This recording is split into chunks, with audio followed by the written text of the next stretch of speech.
Hi guys! Hi, on this week's episode we're going to be doing a story time about failure and just about a little encouraging message for anyone else who, because I'm sure we've all experienced that at some point in our lives, so hope you stay tuned and you learn something from this.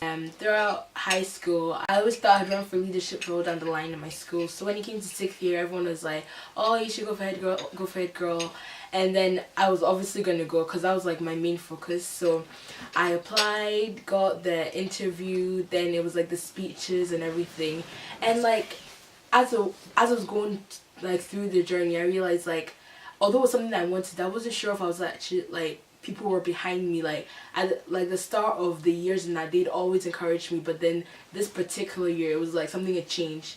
And it's basically in our school there's like three different pathways you can go to, like a 2-year higher, or you can do National 5 and then do higher, or you can go to college apprenticeship. So the minority, the people that I was more like in tune with or I talked to mostly were in 2-year higher. So then the vote came in and I didn't get it, and it was like someone else got it. And at the time I remember like it was so painful, and I don't know why it was. Was it embarrassing? Sorry, I'm like, oh, you can also ask me something. Was it embarrassing? Like, it wasn't embarrassed because like I knew like my friends didn't care if I got it or not. Well, actually, maybe not. But you like I know because people didn't. You thought people would vote for you, but didn't. did it? Yeah, some people that you thought you could count on. Okay, maybe Yeah, there were some people that, but then I wasn't sure of their vote. I was like, but I knew the people that voted for me. At the end of it all, like we thought that was it, head boy head girl organized, and then that would be it. But surprisingly, like our head of year came back and said like the other people who ran for, we could form a committee of like deputy heads. So in the end I ended up having actually quite a big role in terms of like decision making in 6th year and just plans. So like it wasn't that big a deal. The only thing is it wasn't my name as like the poster girl, but I didn't mind. I preferred to be in the back seat because it was less pressure and less people like always hassling you to go to places. So like in the end it was actually a good story, but at the time it wasn't like the best day of my life, to be honest. But do you know what things when I didn't get it I was fine with myself, but then when people kept asking, come talk to me about it, like, are you okay? Like one of my friends, I'm not gonna say who, but she actually cried for me, and I'm like, it's fine. Like I was fine with not winning, but then she started crying, then I started crying. I was like, I'm so sorry, because I felt like I owed them. Yeah, because it was like I was their voice in terms of like things that they wanted to happen in that year, and the ideas that they wanted to have implemented, like it wasn't gonna have a platform as such, but in the end it was fine. But I was really sad for my friends more than myself. Yeah. So I'm just gonna talk about like my SQA results, like because I wanted to do teaching. Like to be honest, I've wanted to do everything since I was young. Pediatrician, from, like, all these different things to where I am now. But yeah, so I applied for that. Like I thought I was getting in. I did everything that would help me to get into that. So like things in school, there was a program called Top Up that you could do that would help you get into uni, and you needed to get like 3 B's, but I managed to get like 3 A's and stuff like that, and all of that. Like, so I was really excited, and I knew like in the back of my mind, everyone always is like, oh, they're not gonna get in, just because you don't want to put people's hopes up. Yeah. But I knew that was like going to uni. I knew what uni I was going to. People always downplay their grades. Oh, yeah. When you ask them, they're like, oh, it's fine. I just failed. Exactly. My friends will be looking at this saying I'm the person, but I'm sorry. Genuinely.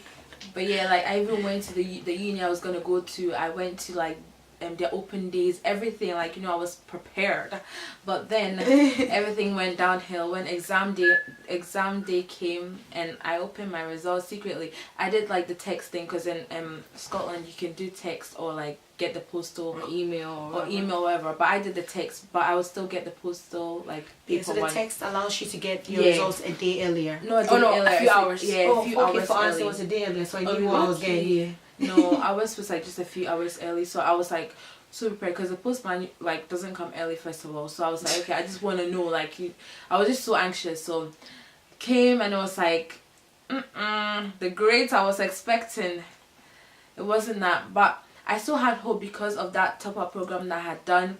And like I was just so disappointed. I was disappointed in myself, and I was disappointed like because like I had such high expectations, and I knew where I was going. I'd apply for SARS. I was like, you know, the money's gonna be rolling and stuff like that. At that time, I think you thought like the world had ended, like in my opinion, because you thought like you're not gonna get into the program you wanted. Yeah, no, the bad thing was like I don't think I'd apply for college either. So I was like, there was oh no plan my B. God, yeah, there was nothing. Michelle would be like, where's the plan B to Z? So yeah, it was like such a bad time, and like I was like, oh my God, I'm disappointed, because everyone, you know, because we go to church, like everyone's usually always asking, oh, that's one of my doing? biggest. Pressure. Oh, I hate that. There's a lot of pressure from everywhere, from your family, from Unintentional, to be fair. Yeah, let they me just say want that. to good for you, Yeah, but I'm yeah. experiencing that right Sure, now. It's yeah. like, Yeah. Everyone is waiting for the date, Sorry. like Exactly. So yeah, stuff like that. I felt like the biggest failure in life, and because I didn't have plan B, that was like the worst thing for me. I was like, what am I gonna do? Then in my mind I was like everything was just like what's that word, like overactive, like I was just hyperactive. I was just like thinking way too much. Like I had just got the results, the people didn't, my house didn't know, and I started crying. I just broke down. I was like, that's it I'm gonna like I didn't know what was gonna happen. So that's like a failure. Okay, so my failure was when I went to Edinburgh. I wanted to go and do architecture, but from the first month or two, I called my mom back and I said, I can't do this. I don't think this course is for me. But she encouraged me like any mom would do, and say, oh, continue, try your best and see. So I was still going to lectures, even though like everything in me was like, Heart wasn't in I don't know, I didn't want to go, but I still did everything that I thought I was meant to do. But in the end, like it didn't come out well, and I had to eventually call my mom and be like, I failed this year. And then they were like, oh, they'll offer me a chance to do another course, which was fashion. But even then, I think I was just doing it just to stay in Edinburgh, just to not come back and have to face the fact that I have failed, like, at something. So it was quite hard, like, coming back and everyone would be asking you, oh, you're not in Edinburgh anymore. Because our church, we have one in where we live right now, and we have one in Edinburgh as well.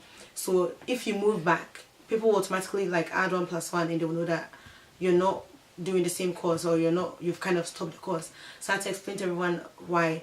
Everyone would be quite sad, and actually I wasn't sad, but it was sad hard for other people. That's the worst thing. When people like have all their hopes and dreams on you, and you're like, it's just really, and you don't know what to say. Like I felt like I done my best, but it still wasn't enough. So that was quite hard, because I never put my effort into anything. And well, if I feel like something, I know I didn't put my effort in it.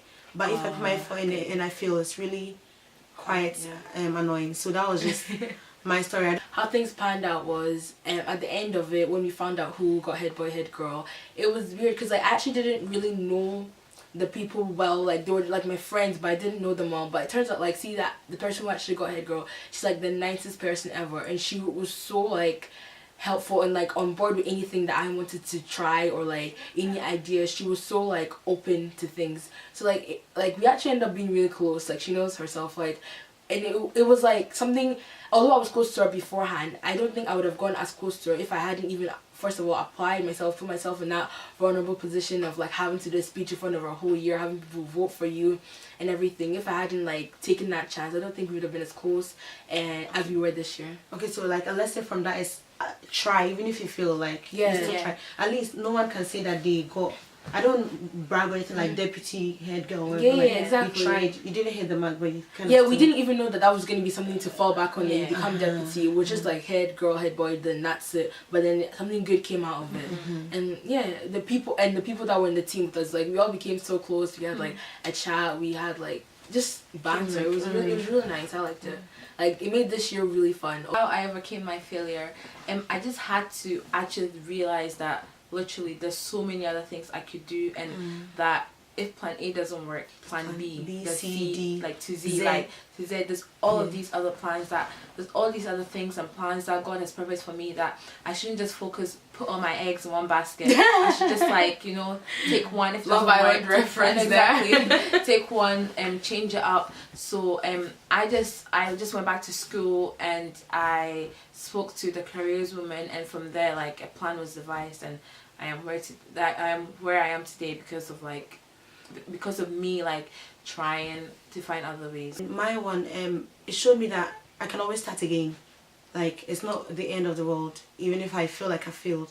Like after 1 year or 2 years, people will talk about it, but afterwards it's done. Yeah, that's something I've learned as well. Yeah, so I shouldn't care about people's what people will talk about. I think what you're saying is like time will go like on, people yeah. forget about stuff, and it really should be you. Like you shouldn't really care about other people. Yeah. Like as hard as in the moment, after a while it just fades away. Yeah, and everything is like a learning process. I think, yeah, like because of that, I feel like I'm stronger now. I'm more determined to go for what I really want. Like I'm running for what I really want. Like I don't count as wasted years. I think maybe that time I wasn't prepared anyway, but now I'm very, very focused. I feel like for what I want to do. So this video is quite like we didn't know where we were going. We just knew that we were gonna talk about our feelers. Yeah, It's been quite good. yeah, but yeah, in the end, I don't know. Maybe we should find a different word, because they didn't end up being failures. They were like stepping stones rather. Do you get me? Okay, we'll see you guys next week. Thank you for joining us. We hope you learned something from us. You can share your failures down here, and also how you went through it, you know, how you didn't let it bring you down. Yeah. We'll speak to you guys because our camera is about to die. Bye. Bye. Bye.